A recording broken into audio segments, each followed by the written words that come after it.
Hello everyone. आज आपण वाचनाचे प्रकार पाहणार आहोत. वाचनाचे किती प्रकार आहेत सर्वांनाच माहिती आहे.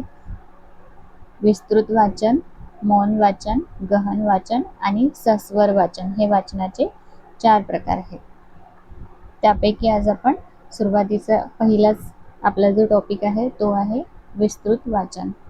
विस्तृत वाचन म्हणजे काय आहे तर साध्या सोप्या भाषेत जर सांगायचं झालं तर आपण जेव्हा खूप सगळं वाचन करतो म्हणजेच दीर्घ वाचन करतो आणि फक्त समजून घेण्यासाठी, आनंद वाटावा यासाठी जे वाचन करतो त्यालाच आपण म्हणतो विस्तृत वाचन.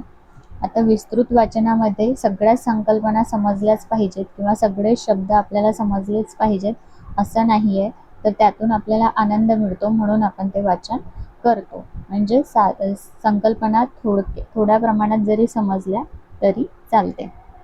दुसरं म्हणजे प्रत्येक जण वाचन जे काही करतो ते त्याच्या क्षमतेनुसार करतो किंवा त्याच्या आवडीनुसार करतो. जर विद्यार्थ्यांचा विचार केला गेला तर विद्यार्थी काय करतात की त्यांच्या आवडीनुसार पुस्तकं घेतात आणि ते वाचतात, त्यातून त्यांना आनंद मिळतो. जसं की कथा पुस्तकं, मासिकं, वर्तमानपत्र हे विद्यार्थी त्यांच्या पद्धतीने वाचणार, त्यांना शिक्षक कुठल्याही पद्धतीचा दबाव आणत नाही. जसं अभ्यासासाठी जर वाचायला सांगितलं तर मुलं काय करतात, कंटाळा करतात, पण त्यांना आनंद वाटण्यासाठी ते काय करतात, कथा पुस्तकं, गोष्टीची पुस्तकं आपल्याला वाचताना दिसतात किंवा कॉमिक्स, मासिकं अशी पुस्तकं त्यांची ते वाचताना आपल्याला दिसतात. ह्याच्या उलट असतं गहन वाचन. म्हणजे गहन वाचन हे आनंदासाठी नसतं, तर गहन वाचन हा टॉपिक आपण पुढे पाहणारच आहोत. विस्तृत वाचनात मजकुराच्या प्रत्येक शब्दावर लक्ष केंद्रित न करता, मी आता सांगितलं की प्रत्येक शब्द लक्षात आला पाहिजे असं नाही, तर तिथे काय असतं, प्रवाहीपणा असतो. प्रवाहीपणा म्हणजेच काय, खंड न पडता केलेलं वाचन म्हणजे प्रवाहीपणा. तर इथे प्रवाह असतो, खंड नसतो आणि मनोरंजनावर भर दिला जातो. म्हणजे मनोरंजन हा शब्द आला, आनंद हा शब्द आला किंवा सामान्य आकलन हा शब्द आल्यास तुम्ही त्याचं उत्तर काय लिहायचं आहे, विस्तृत वाचन. या गोष्टी फक्त विस्तृत वाचनामध्ये तुम्हाला पाहायला मिळतात. तर आता विस्तृत वाचनाची प्रमुख वैशिष्ट्य काय आहे ते आपण पाहूयात. प्रमुख वैशिष्ट्य काय आहे तर विस्तृत वाचनामध्ये दीर्घकाळ वाचन केलं जातं. सुरुवातीच्याच भागामध्ये आपण पाहिलं की दीर्घकाळ केलेलं वाचन म्हणजेच काय आहे, विस्तृत वाचन.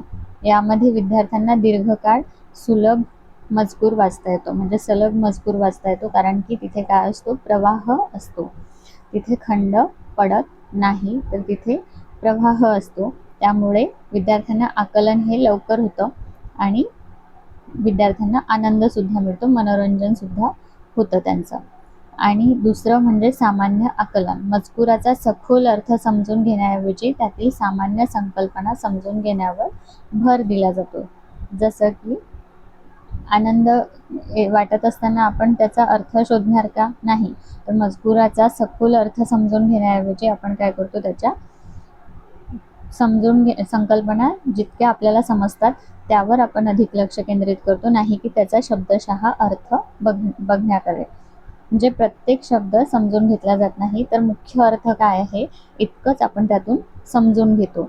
त्यानंतर आहे शब्दसंग्रह वाढवणे. शब्दसंग्रह कसा वाढतो, आता हे तुम्हाला माहितीच आहे की आपण काय करतो, वाचन करतो आणि जेव्हा आपण वाचत असतो सलगपणे, तेव्हा जे काही शब्द आपल्याला दिसतात ते शब्द आपण मनामध्ये साठवून ठेवतो आणि साठवल्यानंतर हे शब्द आपल्याला तेव्हाच्या तेव्हाच आठवतात का, नाही, तर तेव्हाच्या तेव्हा न आठवता ते आपल्या लक्षात राहतात आणि नंतर आपल्याला कधीतरी ते शब्द आठवतात. म्हणजेच आपली काय होते, शब्दसंग्रह जे असतात ते विकसित होत असतात. विद्यार्थी केंद्रित. आता विद्यार्थ्यांच्या आवडीनुसार, म्हणजे विद्यार्थी केंद्रित म्हणजे काय, तर शिक्षक इथे कोणतेही पुस्तक निवडून देत नाही, तर विद्यार्थी काय करतो, त्याच्या आवडीनुसार, त्याच्या क्षमतेनुसार मोठ्या प्रमाणावर तो साहित्य निवडतो आणि वाचन करतो. म्हणजेच विस्तृत वाचनाची प्रमुख वैशिष्ट्य काय आहे, तर दीर्घकाळ वाचन, सामान्य आकलन, शब्दसंग्रह वाढवणे आणि विद्यार्थी केंद्रितता ही विस्तृत वाचनाची काय आहे, प्रमुख वैशिष्ट्ये आहेत. आता यानंतर आहे विस्तृत वाचनाचा उपयोग.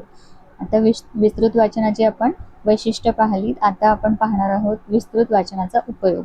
सगळ्यात आधी म्हणजे भाषा विकास. भाषा विकास कसा होतो, तर भाषा विकासासाठी म्हणजे विस्तृत वाचनामुळे भाषा विकास कसा होतो, तर परदेशी भाषा शिकताना विस्तृत वाचन भाषा विकासाला चालना देते. परदेशी भाषा म्हणजे कुठली, तुम्हाला माहिती आहे की जी मातृभाषा सोडून जी ही कोणती भाषा आपण वापरतो ती आपल्यासाठी काय आहे, परदेशी. म्हणजेच जसं की इंग्रजी. इंग्रजी काय आहे, ही दुसरी भाषा आहे. आणि ही भाषा शिकण्यासाठी आपण काय करतो, वेगवेगळी स्टोरी बुक वाचतो, कथापुस्तकं वाचतो आणि त्यामधून आपल्याला काय होतं, शब्दसंग्रह वाढतो आणि ते शब्द आपण वाक्यरचनेमध्ये वापरतो. सेम हे आपण मराठीसाठी सुद्धा करतो, की सुरुवातीला एकदम जे छोटं बाळ असतं ते एकदम अचानकपणे भाषा बोलत नाही, तर आपण त्याच्याशी वारंवार बोलतो आणि त्याचा शब्दसंग्रह वाढवतो. तसंच त्याला वेगवेगळी पुस्तकं थोडा मोठा झाला की देतो आणि त्यातून सुद्धा त्याचा शब्दसंग्रह वाढतो. तसंच परदेशी भाषा शिकताना सुद्धा काय होतं, तर विस्तृतपणे आपण जे जे काही वाचतो ते शब्द आपण लक्षात ठेवतो आणि त्या शब्दांना अनुसरून आपण वाक्यरचना करून भाषा शिकत असतो. त्यानंतर आहे नवीन कल्पना. नवीन कल्पना आपल्याला सुचतात. अवांतर वाचनामुळे काय होतं, की आपल्या बुद्धीला चालना मिळते आणि नवनवीन कल्पना आपल्याला सुचतात. अभ्यासाची सवय. तर विस्तृत वाचनामुळे आपली जी सवय असते, आपण रोज 30 ते 40 मिनिटं जरी वाचन केलं तर आपल्याला आपोआपच वाचनाची आवड वाढते आणि आपण त्या पद्धतीने वाचन करून आपल्या बुद्धीचा विकास होतो. म्हणजे विस्तृत वाचनाचा उपयोग काय आहे, तर आपल्या भाषेचा विकास होतो, नवीन कल्पना सुचतात, बुद्धीला चालना मिळते आणि अभ्यासाची सवय, या गोष्टी आपल्याला विस्तृत वाचनामुळे मिळतात. यानंतर आहे मौन वाचन. तर मौन वाचन हा टॉपिक आपण दुसऱ्या व्हिडिओमध्ये बघूयात. धन्यवाद.